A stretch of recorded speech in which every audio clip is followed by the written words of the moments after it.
All right, so El Toro didn't fare so well at the Christmas tree race, it turns out. No, this engine's been overheated a bunch of times from the electric water pump working or not working, and it's cracked an exhaust port in the cylinder head, which did that last year also. So we're gonna put a stock water pump back on it to eliminate the electric water pump issues we've been having, and then dive in, see which head has the exhaust port cracked, and change that head. These are just stock heads with stock valves, so pretty easy, swap kind of deal. And we're gonna see about getting some camshafts for it. Why we get the part? Yeah, so camshafts will allow us to spin it higher so it doesn't just fall off on the back end of the quarter mile, right? Right. Yeah, the stock cams make a lot of power, which you guys seen around 760, but above 7,500 RPM, they're kind of out of steam. It's just the grind profile of them. So we could put another cam in with more duration. It's actually around the same lift. These stock cams have about 500 inches, or 0.500 of lift. Like they're pretty good. They're 12, 13 millimeter. I think they're 13 millimeters on the Gen 2 cam. That's what's in here. Yeah. So oddly enough, on the 26th, we thought we could only run an 8th mile, but then we realized we needed cams anyways. Yeah. And this thing doesn't mind spinning 8,500 as long as the cams are right for it. So yeah, 8,500 is no problem. It's just not making any power up there, so that's why the back half wasn't so good on that pass. Yeah. So literally, we are going to end up having the best of both worlds. Yeah, exactly. So things running pretty good on the 26, going 116. Going on to the water pump, and this isn't, I'm just going to show this because we've shown you the pump before, but come to find out, these Coyotes have extremely good water pumps. Yeah, the factory water pump is great. I mean, I run one on my car and never had an issue with it, ever.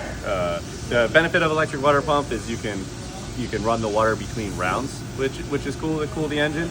But with a mechanical pump, you can do the same thing. You run the fan, cool the water in the radiator, you start the engine, you can recycle the water. So our biggest problem is here, we know the radiator combo is good, so we just don't think that pump being in the position it's in, it's either losing prime or just not simply flowing enough. Nothing against the pump, but we want something a little bit more because it's coming back from a quarter mile pass, especially so hot. That it doesn't really matter if it runs between because it's cracking the exhaust ports in between it. Right. So exactly. We're going to Brett's tried and true mechanical pump. Yeah. And the nice thing is, if you're on a drag and drive and it fails, like you literally just go to O'Reilly's and grab another one. Right. Exactly. There's no, and the horsepower loss from the belt-driven pump is minimum. Like it's nothing. You add a pound of boost and you've already made more than that. And in the LS world, the pumps aren't that good. Yeah. At least in my opinion. And what's cool about this engine is we have the Boss 302 style alternator bracket, tensioner, and the pump. So like it'll all be like factory reliable accessories, right? Essentially. It's great. And anytime I've ever seen a cooling issue on a Coyote or a cracked cylinder head on a Coyote, it's cooling system related, and the cooling system's been modified. Basically, the Ford engineers know a lot more than we know about cooling systems because they designed the engine. So anytime you're building one of these, just mimic the factory cooling system as far as hose routing goes and pumps. It's the same thing I do on that car, and never had an issue. Which again, not how it is on an LS. So the problem, everything we did wrong on the Coyote is we built it like an LS build would be. So we're just going back to what Brett tells us to do now and learning the hard way. But we're going to get this thing turned around and ready for Sick Week. And the guys at Modular Head Shop are going to get us some heads going, hopefully. Yep. And cams, and we'll go from there. But good Lord, dude, I just went to lunch. Coyote things. Holy moly. All right, that really escalated quickly. All right, give us a little rundown what's going on. So, as suspected, it's cylinder one, the exhaust port. This one did good though because it was cranking like I had low compression on a cylinder, and it was actually before the last pass. Remember, I was like, it was hard to start, and it kind of started then. Yep. So that means we were probably on like 7 cylinders that last pass anyway, and I just did a leak down. It's flowing air from the chamber basically through the head on the exhaust side, leaking out. So 760 be a real spicy 760 next time around. For real. It's too fast. It's nuts. It's nuts. This thing is nuts. It's not train out, but you guys can kind of see on this side. It's a stock Gen 2 cams. It has a stage 1 spring upgrade. I think they're PIC springs, but followers, heads, all the chains, and all that stuff's bone stock on this engine. Pretty cool. Yeah, I mean, it all looks brand new. The guides look really good. Everything looks really good other than his head. I think we just put a head on it, and then we'll talk about doing the cam upgrade. And Do we put 2 heads or just 1? we'll have to weigh that out. I mean, and that's also probably going to come down to either Joe or Jordan, whoever has time to fit us in before sick week. If they Getting want to do something one done. head, because we do have a deadline, so we can't. Yeah. It's only a few weeks away, so That's true. we'll have to kind of put that into how quick can we get it done kind of deal to what Makes needs sense. to happen. Makes sense. But this is definitely what's bad right now. So All right. fix this one and be back to how it was. Anyway. We found the culprit. Yeah. We'll also note that if you guys ever watch the build series on this, which you definitely should, we forgot to weld a bung on this, and last minute I just drilled and installed that for our turbo oil drain, and it works great. Yeah, still works. It's pretty cool. 6 years later or something like that. We're Pretty always like, oh, we should change that one day, but it just works. So yeah, why would you change it? It doesn't even leak.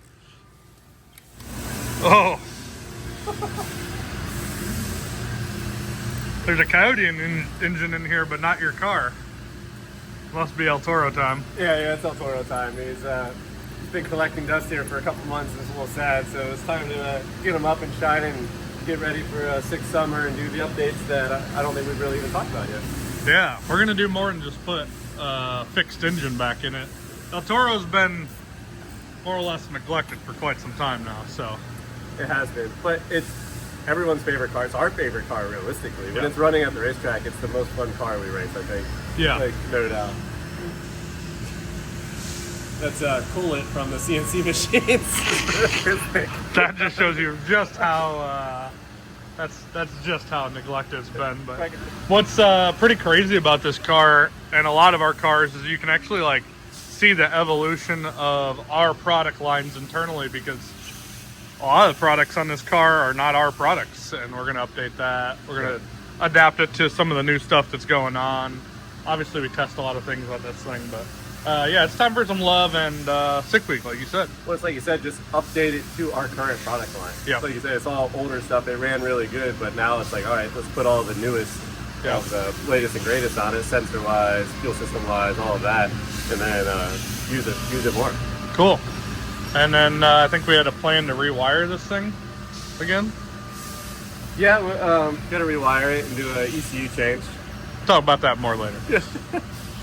So yeah, we'll get it going. Got the right guy on the job for the Coyote. What did we do to the motor this time around? So it's got a new set of cylinder heads, because the last time it was overheating, but it wasn't overheating on the gauge. The electric water pump, there was air pockets, so you can have hot spots in the heads. And these things are known, if you get a hot spot in the head, to crack the exhaust port. That's where the water goes first. It's the hottest part in the engine. So it actually cracks the exhaust port and then leaks water or coolant into the exhaust. So after that last race, it got hot a couple times. We cracked an exhaust port. So we have new heads, and Brett Farmer from Airflow Solutions actually ported them. So now it's got a set of ported Gen 2 heads. Pretty cool. In typical El Toro fashion, it gets all the nicest stuff In the worst packaging. in the worst packaging ever. So it's got ported heads and a set of modular head shop cams. So it's basically, before it was stock heads and cams, fast forward race engine short block. Now it's going to have ported heads with aftermarket cams with the same short block. So where we were falling over on power, we had to ship this thing like 7,500 just because the stock heads and cams were out of power. Now we can ship it at 8,500. So Oof. that extra 1,000 RPM is going to help the converter, help the gear multiplication. It's going to be faster. It's probably going to make, in that 8,000 RPM range, 200 to 250 more horsepower. So it'll just carry over. Yeah, and I know it's gonna be able to go through the quarter mile with no problem. Yeah, because Just if you like- saw, I forget what it was in the last pass, but I think it back half like 28 mile an hour. Yeah, and like a normal car's like 35 to Yeah, 42. turbo cars, Yeah, 35 minimum. Yeah, So like, yeah. you know, it gets to the 8th and it's like, yay! So now it can carry to the quarter if we do quarter mile racing again with it. And it's stupid fast. What do you go, 760 on that pass? yeah. It's gonna be a low 7-second car. So we're probably gonna have to send this thing to like more race chassis and have them do a cage in it or something like that. Yeah, exactly. He talked about coming down. No matter what, we need to line that out and get a better cage, because then it'll just work better. We already were going 115. If you went 113, 60 foot on that wheelie pass, I'm Yeah. like 26 and stock rear end housing. Yeah, and if you guys remember, this is the first cage I ever welded in a car. Me and Herm did, but we did it in a weekend, and we were all sick, and it was pretty good. But it's probably about time to set up a safety game. Yeah, Obviously, pretty we're only running to 8th mile and stuff, but there's like concerns. Well, this car usually gets a guest driver, so, Yeah. so if it was just me or you, we'd tend to not care Yeah. as much as you stick someone else in the Got to protect our people. Right.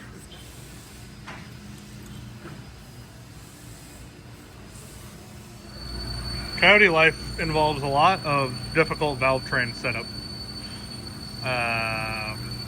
Luckily, Brett's done this a lot because I don't have the patience for that, or knowledge for that matter. But this is obviously the key to these things running really good, right? Yeah, I mean, when you don't have the factory VCT, you see we're deleted here, and getting the camshaft in the right position for the turbo combination for spooling, and then high RPM power is a balance. Sure.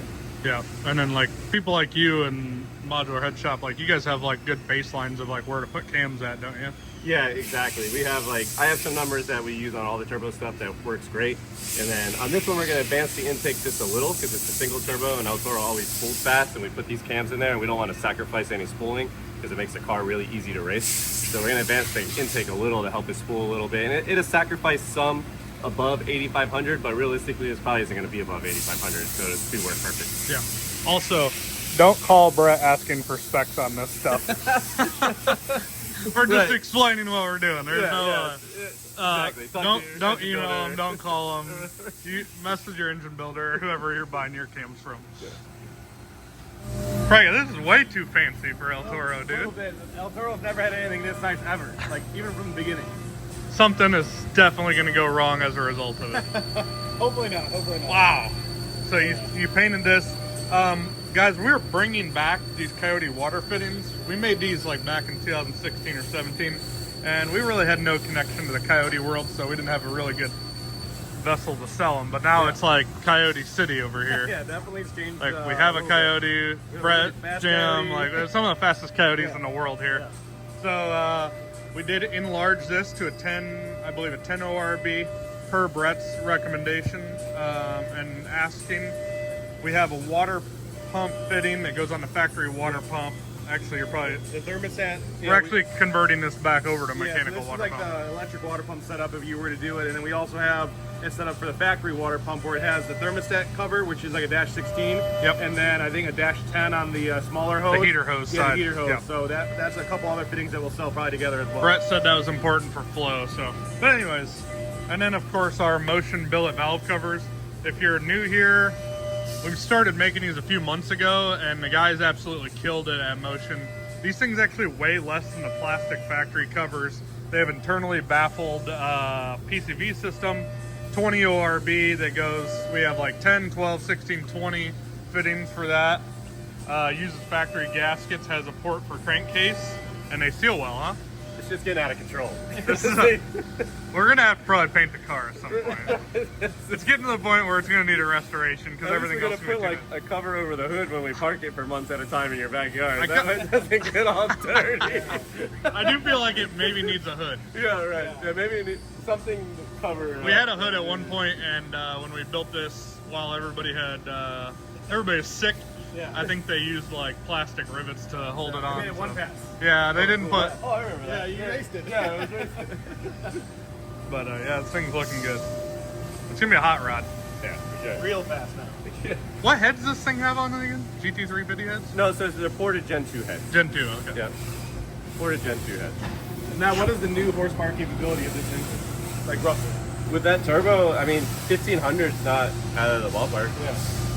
He said it's gonna make like another 200 horsepower, probably. Right. It's gonna be wild. Plus, it's gonna have all the RPM. But anyways, you guys see it before we get it dirty, and like Brett says, it sits in my backyard, collecting water and such. Before it gets the El Toro treatment. You guys don't understand, like this thing after sick week last year, yeah, it sat in my backyard uncovered for like 6 months. Yeah, the water line and the downpipe was. The downpipe was like up to the top full of water. Yeah, it was a little bit bad, but it was fine. It doesn't care. Like, it's a good car. Engine's still fine. It's fine. Yeah. All right, guys. So little update. Engine's obviously in. Got a couple small cracks in the turbo kit. Mind you, we built this turbo kit before we came out with these handy dandy wastegate merges, which I'll picture here. So I always, anytime something's out of a car, I try to look for the cracks in the wastegate. You can actually, let's see if I can zoom in on that. You can see a little micro crack starting there. So this would be a prime candidate for our wastegate merge because it lands right here on the radius. These things add extra strength and webbing. This is just, you can't avoid this with the traditional fabrication method. As far as I'm concerned, if you add a bunch of bracing and stuff, there's just, what happens is there's a thin part of the metal here, and this style weld, which is a T-weld, is just not very conducive on thin sheet metal like this to getting a strong joint. The expansion, the heat, the vibration, the weight of the wastegate, it's just always going to crack. So we'll fix that up. And then we're removing the Haltech from El Toro.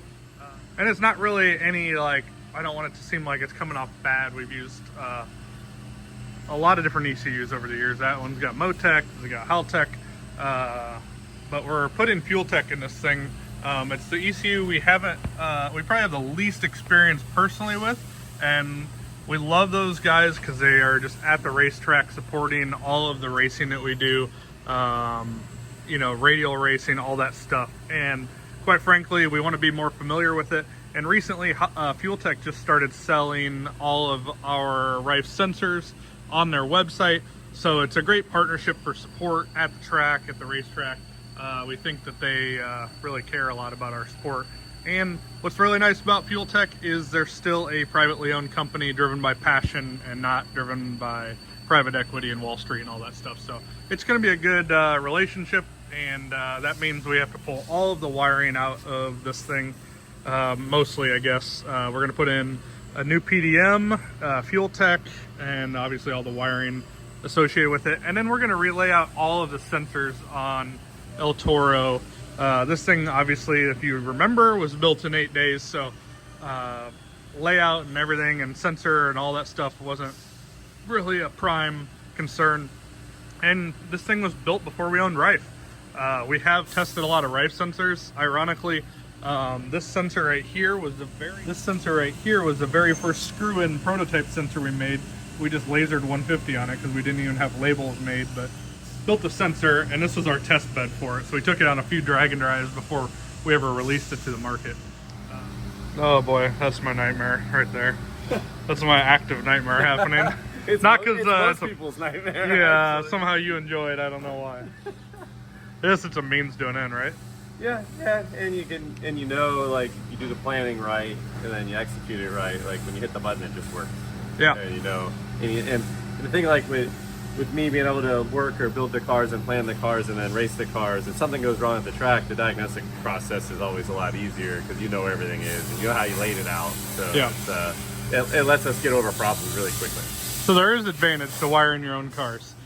Yeah, if you can do the wiring properly and plan it properly, yes, absolutely, huge advantage to do that for sure.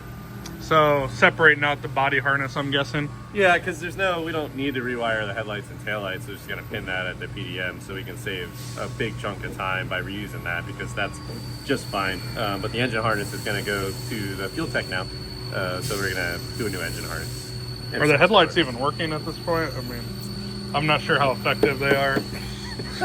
It'd look weird with new ones in it, but right, yeah, we gotta leave. It's like, so like this area is gonna be nice, and then El Toro's still gonna be El Toro. That's just all there is to it. It has to be. It has to be. Don't want to church up too much. Right, yeah. Probably won't work if you do. The 110 outlet's still gonna work. That's the main thing. That's really what hook that up first. That's honestly why I charged it out in the shop. I heard you were wiring. I wanted to make sure that key component stuck around. All right, guys. So obviously, when we built this thing, a lot of the parts that are on this now didn't exist.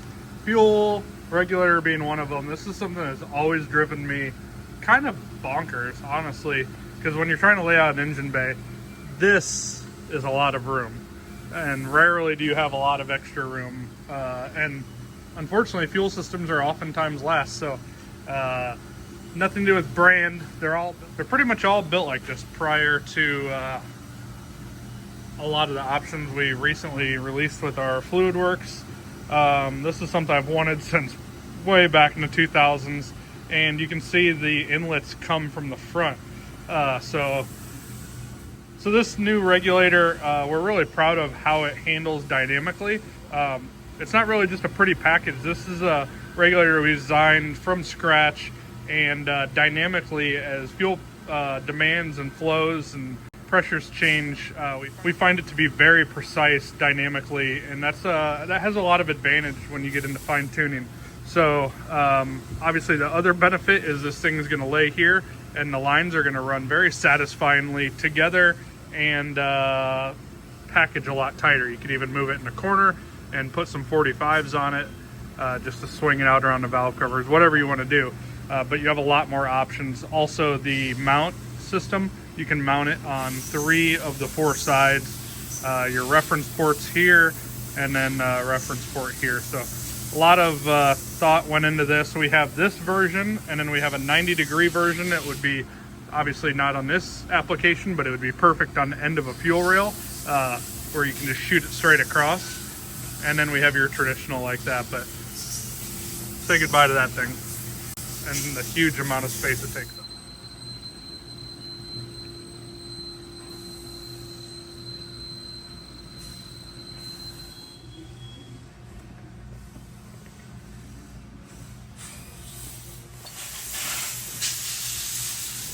Alright guys, so Brett is in wiring hell, if you will. Oh, no, that's fine. Yeah, you planned it out. It's good. Yeah, it's okay. So basically, this thing had been added on to a zillion times, so we stripped it all out. And, I mean, all that's to make way for the new FT600 we're putting in it. Yep. Like we said earlier in the video. That's the only ECU we haven't, had, tremendous amounts of personal experience with it, so we figured we're not partial to anything in particular. And we like to kind of explore things, that way we can support you guys, so that's what we're installing. Yeah, just every time we use a new ECU, we learn so much about it from input side to help us with our support, like you said, and sensor availabilities and what each one likes. So it's really a cool experience to be able to use all of them to be able to provide the data to provide to the ECU. Yeah, calibration help, wiring help, all that stuff, because they all have their ins and outs, and things that you should know and wouldn't know if you didn't do it. So yeah, cool. We're gonna. Oh, also we got some prototype stuff on there we can't show you, but it's fun to wire this in from scratch so we can kind of try some new techniques. And what is 6 weeks? What, 2 weeks away? 2 weeks. Yeah. So yeah, we got plenty of time. Yeah, it won't be a big deal. It's just, I mean, switching ECUs, it'll be fine. The guys at Fuel Tech, we've been working with them anyway, so Cameron's ready. He'll send us a startup file, it'll start and run. The car is sorted, as you guys know, from last year, so to me, it's not really intimidating at all to go out there with a new ECU and some new things. It'll work. Yeah, and then once we get it fired up, we're going to take it to Fuel Tech's dyno. Yeah. They have a really cool facility. They do a lot of that with customers, which is one of the reasons why we're so excited to work with them, because in the industry, they have a lot of support. So I think that's important. They're not the only one like that, but they're out at the races we're at. So sure. Yeah, we don't see them a lot on Drag and Drive, so it's going to be neat to get that ECU into that scene. Yep, for sure. And see how it stacks up, which we know it'll be fine. Otherwise, we wouldn't have put it in the car. Exactly. All right. Well, we'll keep you guys updated as this wire mess. I wouldn't say mess. Sorry, I don't mean to offend you. It still is. As a wiring mess becomes less and less. Yeah, so we got an unterminated harness from Fuel Tech, so that's why it's laid out. It comes extra long. It was just a little quicker. Sometimes you wonder if it's quicker or not, but the wires are labeled, so when you get to the other end, you don't have to do a lot of labeling. So just kind of getting it organized to where it needs to go, and then it'll go fairly quick under that. Cool.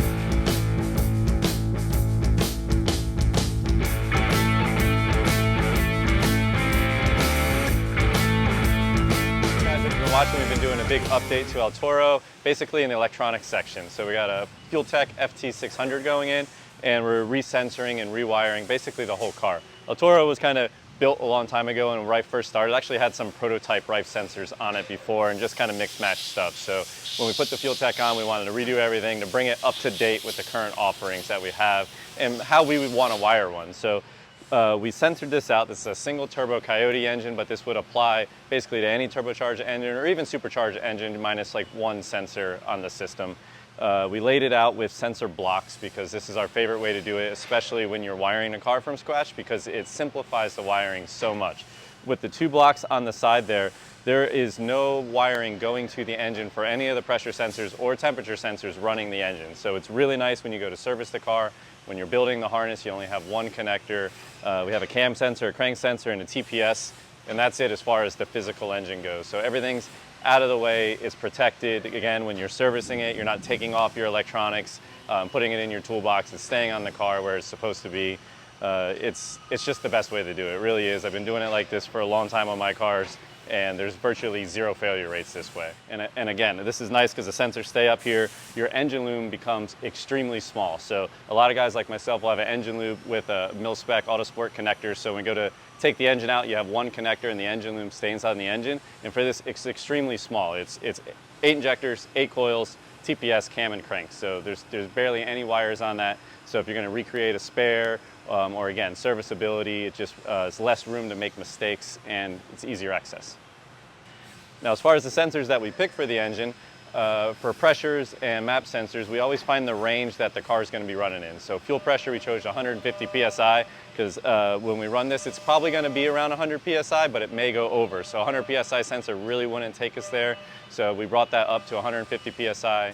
Engine oil pressure is 150 PSI. We have a map sensor in this. I forget which one I chose for this. Knowing El Toro is probably pretty high. Oh, the map sensor is in the ECU. My bad. Fuel Tech, FT600. That was new to me. We don't have a map sensor on our Rife blocks. That's in the FT600. So that actually saved us a spot where we put back pressure. So we have exhaust back pressure going to one of the blocks. We have a 100 PSI sensor in there. Exhaust back pressure, fuel pressure, oil pressure, and then I also have brake pressure to one of the blocks because I had an open slot in the block and it's right where we were picking up brake pressure. So I just ran it up there. Again, it just simplifies the wiring compared to running another sensor and another set of wires out. Coolant temp is in the radiator in this, and air temp is in the charge pipe. These are connected to the blocks on the M5 cable on the outside. So we have those cables are pre-made, so you don't have to terminate anything. Screw it into the block, up to the temp sensor, and that's ready to go. This car has a power glide transmission, but basically we had a 400 power glide, any hydraulic transmission. We have a Rife 2 sensor block on the side of that for converter line pressure and transmission line pressure and transmission temperature. So we have 3 blocks total that are going to run this entire vehicle for management of electronics. On our sensor layout too, I did forget to mention 2 sensors. We do have our CO2 pressure sensor for our boost control plumb to the block, and we have our water pressure for our coolant pressure plumb to the block also. So those are 2 more sensors. Now, so the Rife blocks here, the electrical table like we talked about is 1 cable. So this is a DT6 that has 6 pins in it. There's a 0 volt and a 5 volt that comes from the ECU. Then that's shared in the board to the 4 sensors. So we have a double block, triple block, and a quad block with pressure sensors. What that means is that's how many pressure sensors you get, but you have a total of 4 inputs collectively on the block. So if you have 3 pressures, then you get an M5 connection on the side. This is 0 volt, 5 volts, and another input into here. Just can do a temperature sensor or another pressure sensor if you have one remote mounted. Basically, it's transmitted through the board. So going to your ECU, your car loom, you just have 1 connector. And then the M5 cables we have pre-made, or you can terminate a DT connector on the other end if you'd like to, depending on the sensor that you're running. It's going to come out of here and then go to whatever sensor you're wiring remotely to the block. Now for the temperature sensors, we chose our Rife Fast IAT sensor. So our IAT sensor is probably the fastest on the market for the money. Like, you know, it is extremely fast. We've compared it to other ones. We have multiple plug options for all the temperature sensors. We have DTM series, M5 cables, the GM standard plug. There's probably 4 or 5 thread pitches available, so you can basically screw it into anything that you have. It's replaceable. And again, the M5 port, all it is a pass-through for 0 volt, 5 volt, and an analog. So this could be used for any type of sensor that you want. You could wire it over to a shock sensor. Any 0 to 5 volt sensor can transmit through this to the plug to your ECU. If you're not familiar with how these sensor blocks come apart or what they look like, we have another video, be in the description below. But these pressure transducers in here are all individually selectable. So when you order the block, you pick which one you have, but they are serviceable to you at any point. So if you want to change your pressure range or change your orientation, the top comes off and these come out. And we also have them available separately if you ever want to, again, change your pressure range, you can do that. So once you buy the block, you're not stuck with, you know, that block forever. You can change it or you can repair it or do whatever you want it to down the road. The pressure ranges available are the same as our screw-in transducers, 60 to 1600 PSI and 1 bar to 10 bar on the map side. So as you know, we also offer screw-in pressure sensors. These are great if your car's plumbed for those already. They're in service. They've been in service for a lot of years, but if you're wiring one from scratch or you want to update your car, the remote mounted sensors is the way to go. Again, for the serviceability aspect, the reliability to getting the sensor and the wiring away from the heat and the vibrations, the service life is much longer, and then the leash or the hose going to the sensor actually provides a mechanical dampening or a filter for your pressure reading or your vacuum reading to your sensor. At this stage of the car, we got all of our pressures, temperature sensors done. The other sensor that is in place on this is our drive shaft speed sensor. Our Hall effect Rife sensor on the drive shaft with our 32 tooth wheel is on the back of this car. So this is getting wrapped up. The car should run here in the next few days. As you can see, this is what I would suggest as the core components needed to sensor a car. You can give more. I don't think I could ever run a car with less. Honestly, probably we're gonna put more on this car. We're probably gonna add an expander later and add even more to it. You guys can see that, but this is the basic fundamentals needed to know to race the car proficiently and to monitor the engine health. It's been a couple days since I've been at the shop. El Toro's looking pretty clean. It looks like there's a lot missing, but there's really not, is there?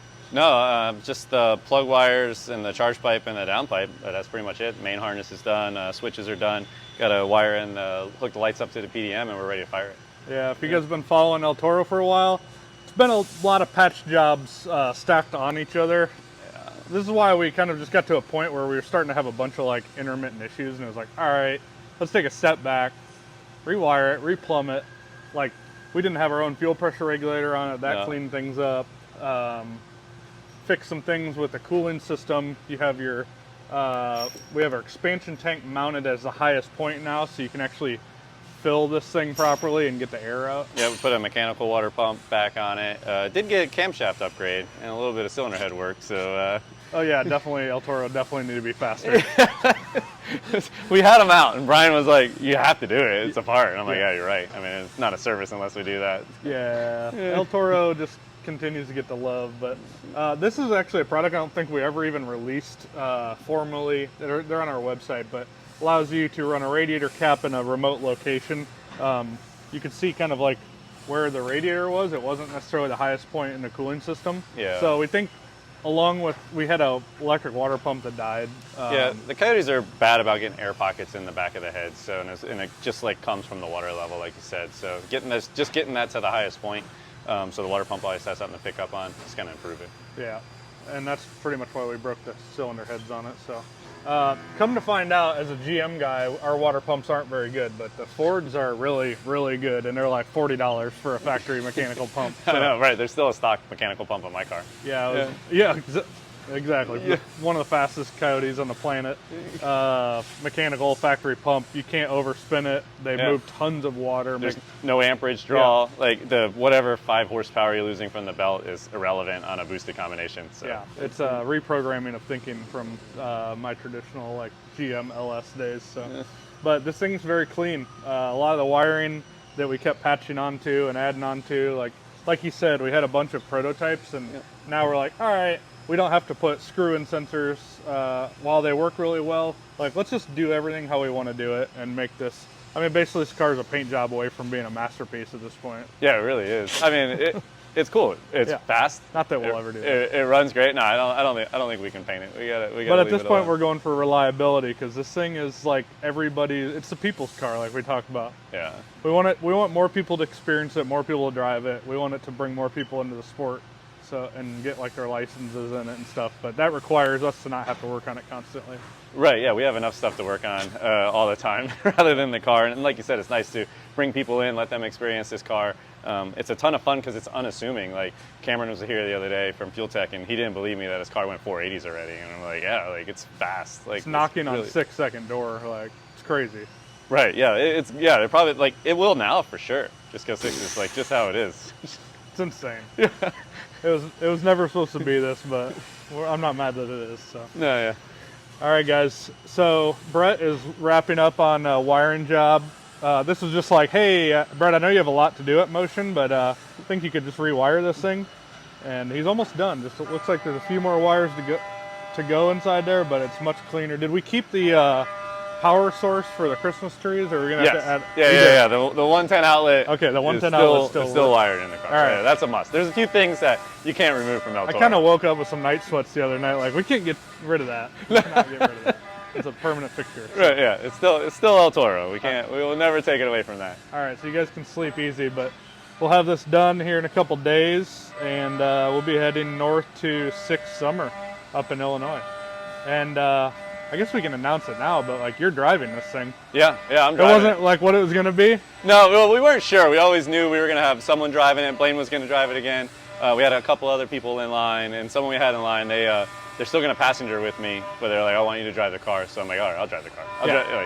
I'd rather go race anyway. So the person who was gonna ride with them, we wanted to introduce to the drag and drive world. We won't announce it yet. We'll announce it in the next video. They were gonna drive it, and they're like Brett said, they're like, no, I'll just ride along passenger. So now Brett's gonna drive it.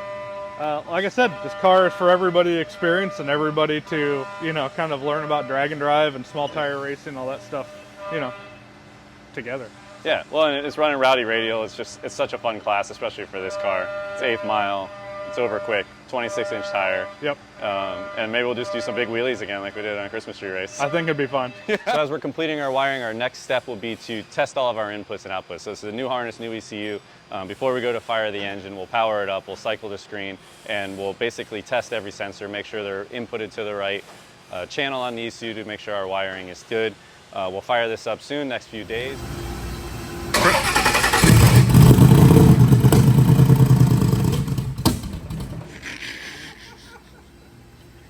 If we can make that a mode to pull up to the final round in, people think it's hurt. They turn their stuff down and you send it. Right. So it's starting on a wasted spark right now because we have to do the cam wizard because the Coyote has a 7-tooth cam pickup. So there's not a profile in the fuel tech for that. So we need to get it running and then it will copy that. We'll pick a tooth. But it fired. Yeah, I mean, that was pretty good first Full smoke. start over, isn't it? But overall, pretty good. All right, take two.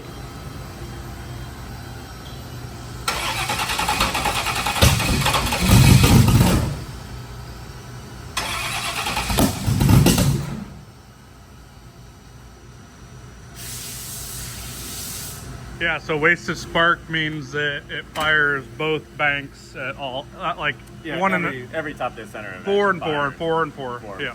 Right. So I'm gonna investigate a few things to make sure everything else is correct with the firing order and stuff in the software.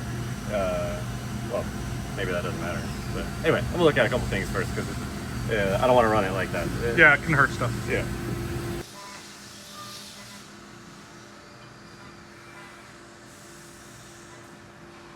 That's probably why we're battling issues right now. You shouldn't be doing things while we're trying to do the first startup, for sure. Yeah. It's kind of a contradicting. Yeah, Yeah, I'll stop. that's why it's not paying attention to us.